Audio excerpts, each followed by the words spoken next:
সাম্প্রতিক তথ্য স্বাক্ষরিত হলো ঐতিহাসিক জুলাই জাতীয় সনদ 2025 17 অক্টোবর 2025। প্রধান উপদেষ্টা ও জাতীয় ঐকমত্য কমিশন এর সভাপতি ডক্টর মোহাম্মদ ইউনূস, জাতীয় ঐকমত্য কমিশনের সদস্য ও বিভিন্ন রাজনৈতিক দলের প্রতিনিধিদের দ্বারা স্বাক্ষরিত হয়েছে বহুল আকাঙ্ক্ষিত জুলাই জাতীয় সনদ 2025।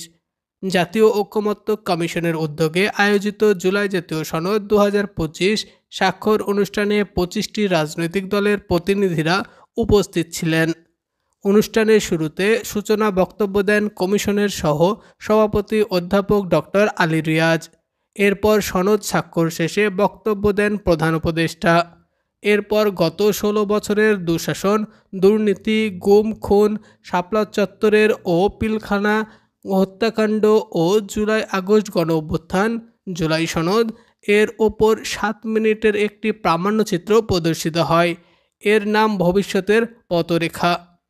নারী বিশ্বকাপ 2027 সালে ব্রাজিলে, 2 আগস্ট 2025 সালে যুক্তরাষ্ট্র ও বাংলাদেশ সামরিক মহড়ার নাম টাইগার শার্ক।